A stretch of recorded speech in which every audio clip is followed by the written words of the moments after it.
You're tuned into 1HEART Live, a new show bridging the gap between you and the Caribbean. This week's show is a special where we are turning our spotlight to business and entrepreneurs. On the sofa, we've had some great conversations with Margaret Casely-Hayford, Julian and Bianca Miller, as well as some fantastic contributions from Big J, who called in himself to tell us about his business. Right now, joining Margaret on the panel are Nathaniel Peat and David Roberts.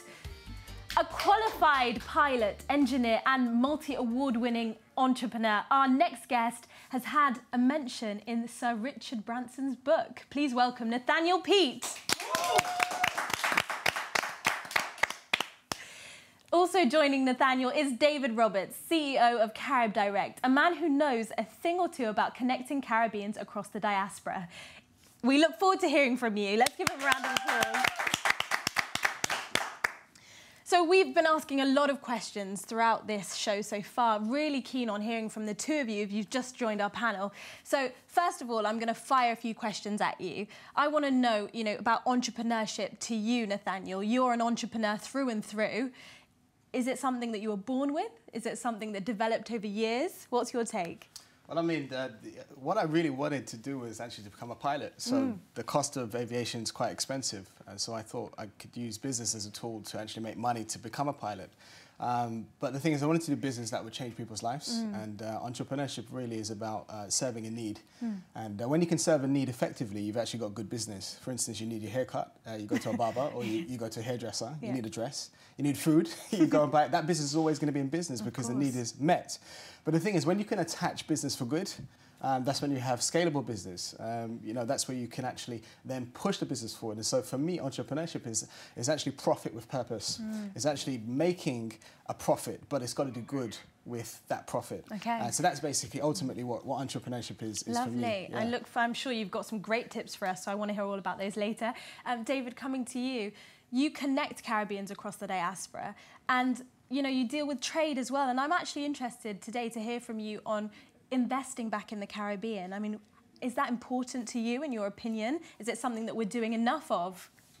Yeah, I mean, I've been doing that for some time. And of course, yes, my principal focus is connecting investment opportunities in Europe and elsewhere with the Caribbean. And it goes back to the same entrepreneurial thing too, because the purpose of doing that is to increase the visibility of the Caribbean, one, and increase opportunities for people within that region who want to do businesses themselves, but have challenges. And many of the challenges are linked to finance or money, basically. So yes, I mean, we've been doing events along with high commissions in terms of helping them to access certain demographics here in the UK. We do trade. We did the first trade mission, actually, to the Caribbean in 2013, where we took an African company, a Nigerian company, out to Jamaica and Trinidad.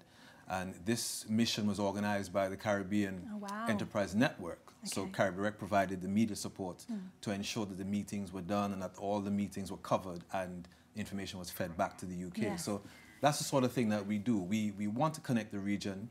We want to make sure that there is an opportunity for the region to benefit from the money that exists out here. And of course, for some extent, the Europeans who want to put money into the region, we provide that channel for it. Yes, and David, it's funny if I was reading an article very recently and it was talking about some of those issues that you mentioned, like accessing finance. Actually, it said that women have greater difficulties in accessing finance because when they start up, especially as entrepreneurs, they tend to go into business with their family and friends. So their networks are a lot less diverse, a lot less extensive. And that's something that I'd love to talk to you about shortly, Margaret. But for now, let's hear a bit more about Nathaniel and his journey. Here it is. So when you encounter something that's hard, do not give up. It's good that it's hard, because it means that you're going to get to a higher place. When the teachers are trying to get you to do something, listen. Listen very carefully, because an opportunity is never lost. It's only given to somebody else. Nathaniel, I mean, what a video. You seem so active and out there. And, I've seen you personally at a lot of different events, really giving it some. You're a martial arts expert as well, so I've seen a few tricks up your sleeve. Now, tell me, what is it about talking to people, inspiring the youth that really came about? I mean, the thing is, I grew up in an area of London where, you know, a lot of my friends ended up in gangs. Some of them, you know, were shot, some of them were murdered, others, you know, were in drugs. And I always thought, how could I leverage my success into them to show them that there's a different way? You know, a lot of them have a very, very high, you know, really, really high view of themselves as individuals, and they actually want to achieve more on the street. They see themselves as being powerful. They're risk takers, and that's basically what entrepreneurship is about. And what I thought is, how could I direct that in a way where young people could actually be inspired? And I always have a philosophy, it's a statement which goes, aspire to inspire before you expire. When you inspire people around you, when you're around inspirational people, it actually makes you become more inspired. When we're underground, when we're moving with chickens, we don't feel inspired. When we're flying with the eagles, we're seeking for bigger heights. We're trying to get higher in everything that we do. And so, you know, for me, it's always about trying to move with other people that think the same way, inspiring young people so that they can come up, and then impacting people. But, you know, with young people, a lot of them do have the skills that it takes. They're just applying it to the wrong things. So how do you get young people to see that actually you're going to be better off in doing something, you know, good for you, more legitimate? How do you change their mindset in such a short space of time when you're delivering a talk like that?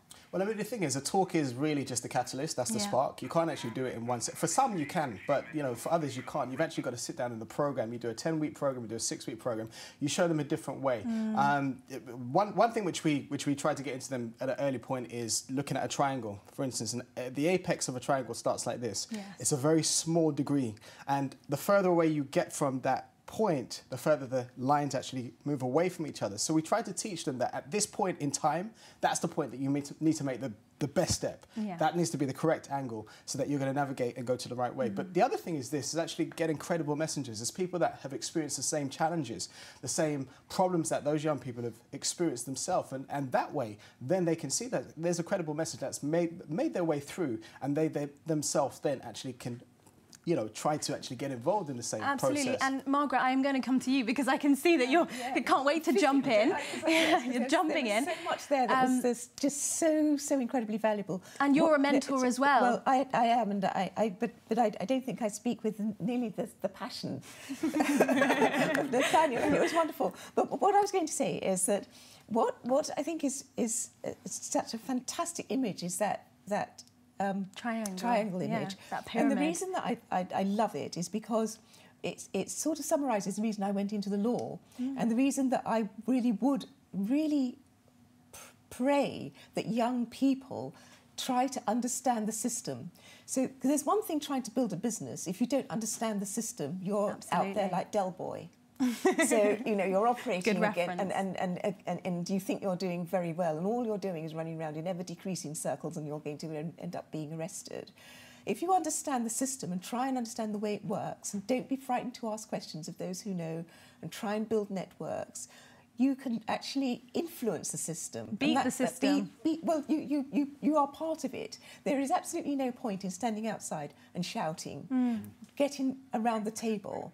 And it's really interesting. I mean, can I just give you one small example of why I think this is really critical? Suffragettes and suffragists. We remember one, we don't remember the other. One group of the women decided that it was important that women should have votes, so they decided to throw petrol bombs and hurl themselves in front of horses and so on. The other set said, actually, you know what, we've also got to get round the table and start negotiating with the men and saying to the men, this is what we want and this is why we want it. And it was getting your feet under the table that actually got us listened to. I'm not saying that sometimes it's not right to stand up and shout, because if people really aren't going to listen to you, that is important. Absolutely. But really being close to the apex of the triangle and trying to influence it is critical. Know the system, work with it. I agree. And, you know, you were talking about women and some of the struggles women have had. But actually, interestingly enough, we were talking in the break about some of the struggles that men have and women's influence on that. So I'd love you to elaborate a little bit more on your views. We've talked for a long time about the glass ceiling. For women. For women, that's right. And as a consequence of that, women are now finding themselves in boardrooms in larger numbers, which is wonderful. In fact, many of the major boards now have even as many as 50% of the board, which is fantastic. And women are coming into senior executive positions. Again, that's wonderful. What we aren't doing is actually having the same arguments about ethnic minorities, and we aren't, and importantly, because of that, realising that young ethnic minority men are finding that they're not actually coming up to a glass ceiling, but a brick wall. And I think that it's for women who've got in, who know what it's been like, that journey, to say, I want to influence this and change this. Definitely. I think it really is about working together, something you know a lot about, David, talking about connecting not just Caribbeans across the diaspora, but also men and women. And what's your experience been like in that? Well, the thing is, what I've found, particularly with the Caribbean community, is there is this feeling that women, for some reason, have better control of their emotional intelligence. Okay. Margaret, what do you think? Before I jump in, what do you think? I think everyone has something really important to bring to the party, and that's the whole point of having women and men around the table. Yes. And you know, certainly, if you think about the banking crisis in the UK, there were a lot of testosterone-fueled men around the table taking ever greater and greater risks. Had there been more women, it's very likely that you know what you say in jest might well have been the break on what was the system of people running to jump over the edge of a cliff. Yeah. And on also too, I mean, there is this perception, it may be a misperception, that men are, I think, innately endowed with certain skills for entrepreneurship rather than women. It's a Caribbean thing, so it's in the context of the Caribbean. Okay. It may not necessarily apply here in mainstream Britain. And I think that has psychologically kept some Caribbean women back from achieving, because there's this perception that they will never achieve as well as their male counterparts. No, that's interesting, because shortly I'll be asking you another question that's just come to mind. I want to hear from you guys what you think, as well as our audience watching, whether you think men are sort of more ambitious than women, which is a point that David's led me on to. But now it's time, blame him, it's time for our next power profile. And in line with our conversation, let's take a look at a successful Caribbean businesswoman. It's Dawn Alexander. Of a company called Grandma's, which is my business established in 1987, named in loving memory of my grandmother, which specializes in the manufacture of traditional herbal foods, and also the founder of the Joining Hands in Health, a campaign to encourage everyone back to a more natural way of life and to take personal responsibility for their health. Born in Trinidad, Dawn Alexandra is the managing director of Grandma's, a manufacturer of traditional herbal foods. After moving to London in 1964, she studied as a chemical and bacteriological laboratory technician before starting a family. From giving away homemade herbal pepper sauces to friends and family and them wanting more and more, it became clear that there was the potential to start selling the sauces, so her business began in 1987.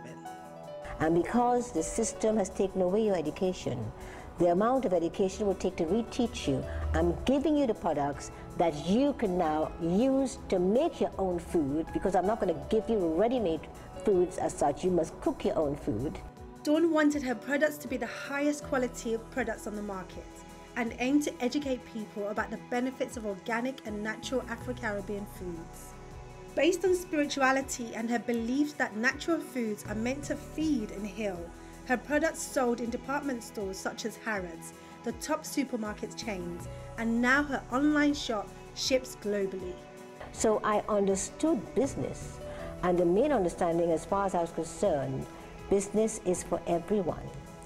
Not realizing that the system was going to be trying to gear me towards just selling to black people. Stick to your own community and you'll do well. And I thought, no, business, especially in the food industry, everyone needs to eat. So I want to sell to everyone.